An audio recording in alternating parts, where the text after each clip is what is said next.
रहमतुल्लाह। Toyota Prius 1.8 cruise की wiring diagram के ऊपर आज की वीडियो है। तो आज की वीडियो ये है कि ये टोयोटा प्रियस 1.8 में अगर क्रूज़ लगाना हो तो बाद में कैसे लगाएंगे। ये इसकी स्ट्रिप है, 1.8 प्रियस है।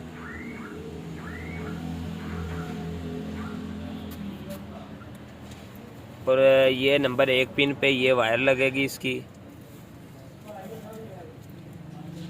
और ये डायरेक्ट इसके अंदर लगेगा। और ये इसका क्रूज़ है। और ये वायर जो है ये डायरेक्ट जो है ये इसके अपोजिट साइड पे फ्यूज़ बॉक्स के साइड BCM के साथ कंप्यूटर के अंदर ये वायर लगेगी। ये वाली वायर ये लगेगी नंबर 1 2 3 वाले स्टेप में। 1 2 3 4 5 नंबर वायर लगेगी ये वाली।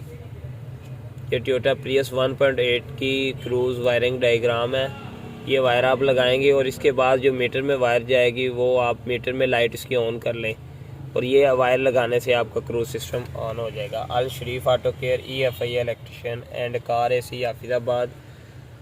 तो इस तरह की इंशाल्लाह छोटी छोटी और प्यारी प्यारी वीडियो आपके साथ शेयर करेंगे। तब तक के लिए अल्लाह हाफ़िज़, थैंक यू।